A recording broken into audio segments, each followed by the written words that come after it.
mutasi nak kalian seng ke juya na por ban kra yakni ka trading license kumju ka labor license yakni ski mutasi Patrick Julai arja upsa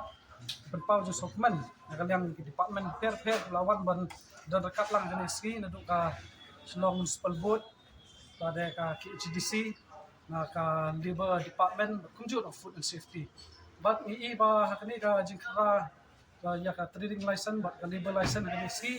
ibun ba ila babun ba ki dukan hakani ka than ni iba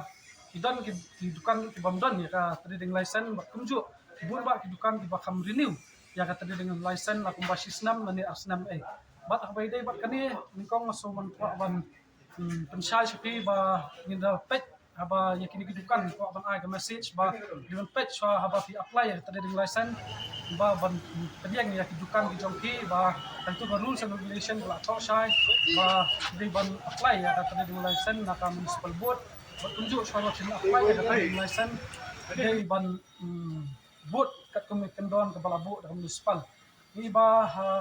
so ban kentu municipal ru ba kadi ban simkhya nakapor bakit ban check amba nakaseng yiru ni hapan mi nakapor da department hi isim kya ban check ya trading license ba kunju ya liba license na kaliang seng ru ngiru ni kloy ban mi khmat ang kap ki amar ni iba kani ka jing bam renew ya ki license na jong ki dukan ba per ki badan kani ka than iba ka don ka jing do nong ya ka jelahi ba kunju i department hi